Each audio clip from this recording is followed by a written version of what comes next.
This is the second part of a three-part series of where I'm going to go through one of my comparative text response essays. So please check out my intro to essay writing or my paragraph 1 analysis if you haven't seen them yet. But anyways, let's get started. So we're going to be using the same structure as paragraph 1, and the idea that we're going to be talking about is compliance and consequence. Another way to view this is this paragraph is going to be the result of what we just talked about in paragraph 1. So due to these oppressive restrictions that we mentioned in the previous paragraph, we are now going to talk about the consequences of when characters comply or accept how skin color shapes their experience. Again, the topic sentence, that's basically what I just said.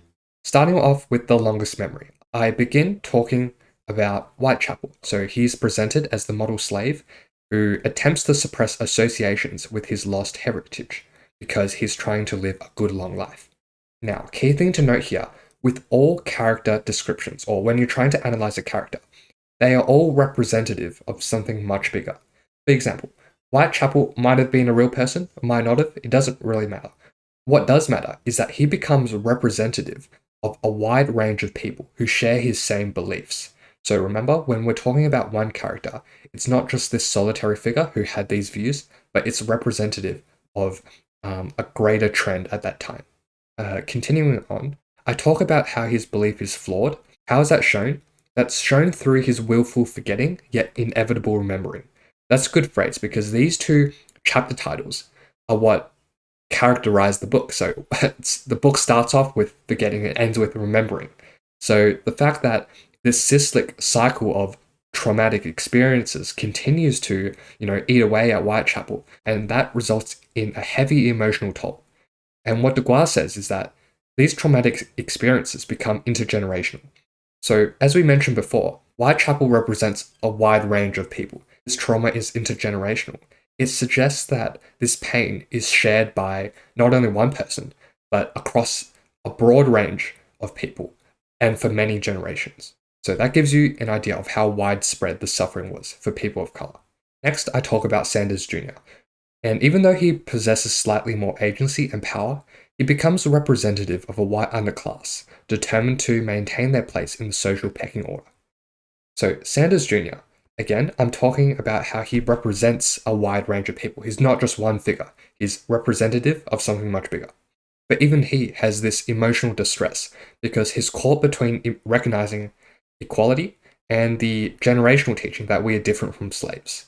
And so, in the image of a despairing Sanders Jr., insistent on hiding the body of his equal, Deguar builds his conceit for how repression of equality creates a legacy of intractable social division. So in other words, how does skin color shape the experience? Well, clearly here, it's resulting in a very divisive trend. There are, of course, many other characters you could talk about here. So great-granddaughter you could talk about to offer another perspective on Whitechapel and offer some hope that the daylight of the master is yet to be challenged. You could also talk about Cook, perhaps, if you want to approach it at a certain angle, or even Mr. Whitechapel, and talk about how his complicity results in him becoming another one of the so-called lions at the Gentleman's Club. So there's a variety of options here. You don't have to follow my exact structure, but it's just here to give you a guide. Now I move on to my transition sentence. So echoing the bleak prospects of those of darker skin color, the staging in 7 stages of grieving of a freshly turned grave and a melting block of ice symbolically shape the space as the desolate aftermath of people taught to cry quietly. Now, a couple of things here. I choose to mention filmic techniques here because 7 stages is a play, so you must mention filmic techniques somewhere. If you can talk about them once per paragraph, that's great. Even a couple of times throughout your essay is fine. These are one of the sentences that I used in almost every essay, for almost every prompt, because it's so versatile, and it also mentions a key thing about the play, which is the key symbols of a freshly turned grave and a block of ice, as well as tick the box for including filmic techniques in your essay. So make sure you make a list of these type of sentences that you can use a lot because it's going to save you a lot of time and therefore marks in the exam. Now, in terms of my structure here, see how it's very similar to my paragraph 1. I begin with my comparison in the green, and then I move on to my analysis of text 2. So here, I talk about how Auntie Grace is directly like Whitechapel, like a direct analog.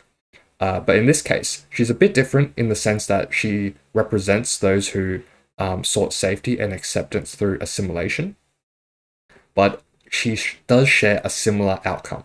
So she also acquires a lifetime of grief, and this is represented by one of her photos being in the suitcase.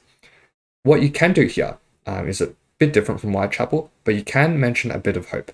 And you can talk about how at the end of this scene, Auntie Grace begins to fill her suitcase with red earth, which could be a symbol of how she's trying to reclaim her lost heritage. So that's something you can play around with. That's definitely something I included in some of the other essays. All right. Now, after I've done similarities, remember in paragraph 1 how I then talked about the differences? Similar thing here. Okay, having a greater emphasis on those forced into submission without any choice. The projections of words relating to grief, sorrow overwhelm readers as to why many people feel nothing. Okay, so here I talk about how the 7 stages has a greater focus on those who comply without any choice. So in the longest memory, we had Whitechapel and Sanders Jr. Although they did have oppressive, situations, they still had a degree of autonomy, or at least a degree of agency, where they had the ability or position to speak out. Whereas some of the characters here are sometimes forced into submission, and they really don't have any choice because they're defeated by this past inconsolable loss, that being cultural genocide. So that's why they are overwhelmed with these emotions and feel nothing. So they can't muster up the courage or the energy to resist or to reclaim what they've lost. So they literally have no means of resisting. Okay. And key thing here, I talk about the projections, and note that successive projections, or this type of filmic technique, is considered a Brechtian aesthetic or Brechtian technique, whatever you want to call it. And this again is important since we're talking about a play here. Now, continuing on, I basically talk about how, as a result of these negative emotions, they are dissociated from any sense of belonging. So linking back to the topic, remember how this topic is based on experiences. So clearly here, the experiences of those marginalized is filled with grief, sorrow, and lament, and therefore they feel nothing. So to sum everything up here, both texts lament the oppressive and sorrowful experiences of those marginalized, and they are often left to comply with the inherent injustices of prevailing narratives. So that basically sums up this paragraph, and we'll move on to paragraph 3 in the next section.